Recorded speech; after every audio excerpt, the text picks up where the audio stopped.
Welcome to Comics on a Pyre, a channel to have a meaningful conversation over movies, life, books, and shows, and maybe just a spot to spend time BSing over comics. If you like your entertainment with a bit of substance, then you, my vagabond friend, have come to the right tavern. Tether your horse by the post and come right on in and warm yourself by the fire. Tap that subscribe button, and for the next few minutes, my fellow George Carlin reprobate, lend me your ear.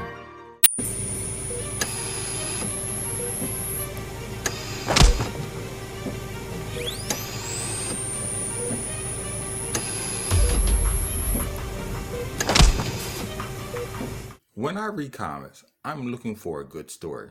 Something that makes me think, moves me emotionally, whether in a good way or bad. And most of all, I look to be entertained.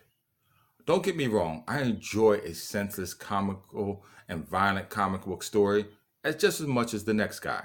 And I have fantasy matchups in my head of who I would think will win in my fights. But what I rarely focus on after the dust settles and our favorite bad guys or good guys lay with broken bones in the street is how they are healed, how long it takes them to recover from a severe wound. After thinking about it, I put together a list of characters that if your team sees a lot of combat, you definitely want them on your side, especially if you don't have a fast accelerating healing factor to recover. So without further ado, here are 5 Marvel characters to possess remarkable healing abilities. Enjoy. Number 1, Josh Foley, codename Elixir. Believe it or not, this healer started out as a member of the mutant-hating, cybernetically enchanted cyborg enforcers known as the Reavers, which are a private military organization created and funded by the Hellfire Club, an organization that also considers the X-Men team as one of its most deadliest of enemies. Being so, the Reavers have clashed with the X-Men team on several occasions, even crucifying Wolverine at one time if I remember accurately. So when these cybernetic killers found out that Josh was a mutant healer, they rejected him. With nowhere else to go, Josh found a home at the most unlikeliest of places, Charles Xavier's School for the Gifted. That's right, he became an X-Men. But his team affiliations did not stop there. Joshua would go on to be a both member of the New Mutants and X-Force as well. Talk about getting around. But this is a good thing, for Elixir is capable of controlling the biological structure of his own and other people's bodies down to the genetic level. He can produce biomolecular energy at will to affect organic matters he touches. This allows him to heal physical damage done to his body or bodies of others. He can also reactivate suppressed mutant abilities, repair cerebral function, and alter the composition of his own molecules in certain ways. The funny thing is, because of his control over his own biology, Elixir has been proven difficult to treat medically. He usually passes out after pushing his powers too far and remains in a coma for some time. This special mutant first appeared in New Mutants issue number 5, published in November of 2003. Number 2 on this list is Christopher Muse, codename Triage. Now, right from the bat, this codename is dope. For if you do not know, viewer, the word triage is a medical term. It basically separates the wounded into 3 categories, hence tri, in the beginning of triage. 1, the people who need immediate attention or will die. 2, those who need medical attention, but they can wait. And 3rd, those medics that can do nothing for you. The victim is gone, whether you help them or not. Hence, an interesting name for a mutant healer. Triage's powers work differently than the previous healer on this list, Elixir. For Triage's mutant ability is the ability to summon and freely manipulate life forces of himself and other living creatures at will. It is believed that all of his powers are a byproduct of his ability to control life forces. Christopher has the ability to heal others' wounds and possibly bring them back from death.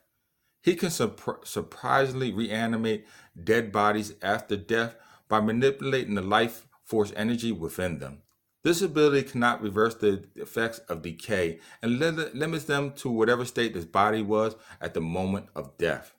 Marvel Comics version of the Reanimator. If you are not a cheesy 80s movies fan, horror fan, then disregard that comment. Anywho, Triage made his first appearance in the all-new X-Men series, issue number 1, published in January of 2013. Next we have number 3 on this list, Mr. Negative. Alias, he also goes by sometimes as Martin Lee. But wait, I hear you saying, Mr. Negative is a bad guy. That is right. Bad guys can have positive good guy abilities. It's all on how the character uses those abilities though. That distinguishes him from being a good or a bad person. Regardless of motives, Mr. Negative healing abilities cured Eddie Brock of his cancer.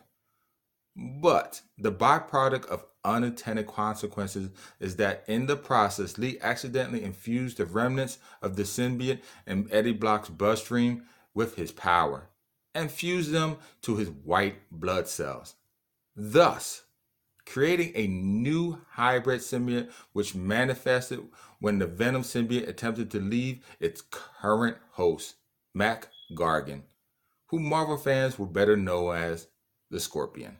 Now, Mr. Negative, I think, is an interesting character. He seems to suffer from a multiple personality disorder. On one hand, he is Martin Lee, a benevolent and kind philanthropist who would go on to fund the Feast Project as a means to help the homeless people of New York. But on the other hand, he is a ruthless crime lord who leads the Inner Demon Gang in an attempt to take over New York City's criminal underworld. Originally, the character was depicted as suffering from multiple personality disorder, with one personality not maintaining the other's memory. But later on, both personas were shown to be aware of the other's existence. Now, Mr. Negative, believe it or not, first debuted in Free Comic Book Day, Volume 2007, starring the amazing Spider-Man on the cover. The issue was published in July of the same above year noted. And now, for number 4 on our list, Billy Kaplan, also known by 2 other superhero aliases, Asgardian and Wiccan.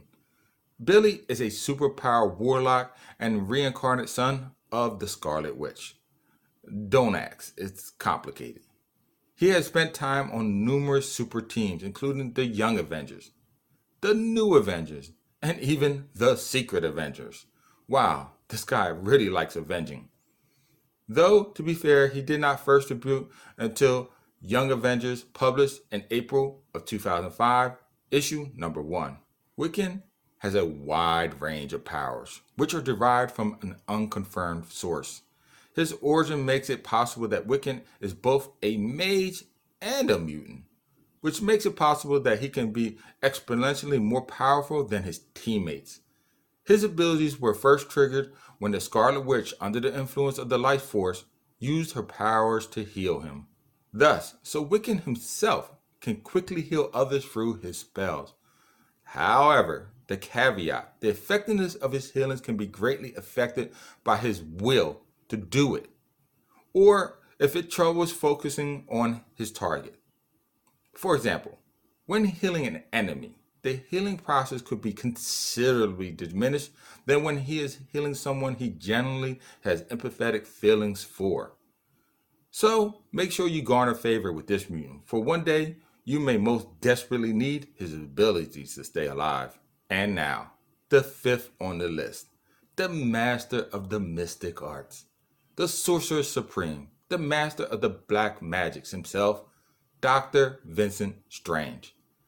Being gifted with a brilliant mind, Stephen earned his medical degree at Columbia University in record time and entered a 5-year residency at New York Presbyterian Hospital, where sadly his rapid success made him extremely arrogant. Eventually, though, he became a wealthy and celebrated neurosurgeon before he turned 30.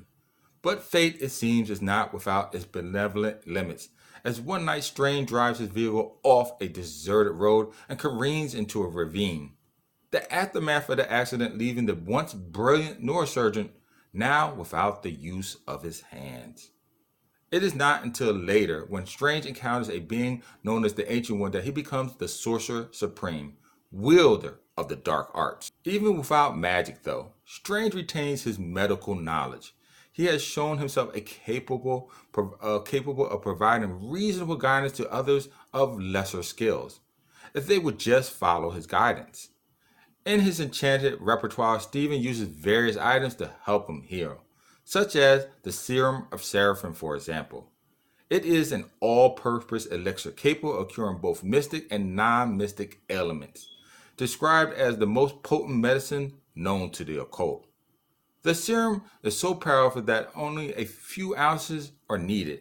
It is usually kept in a tiny ornate container holding just a few ounces. Any being drinking this serum is instantly returned to full health and has all his wounds healed. Well, I think I said enough for now.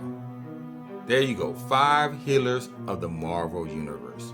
If you like this video, then by all means go over and check out my comic book inspired YouTube channel, Comics on the Pyre, for other videos like this one.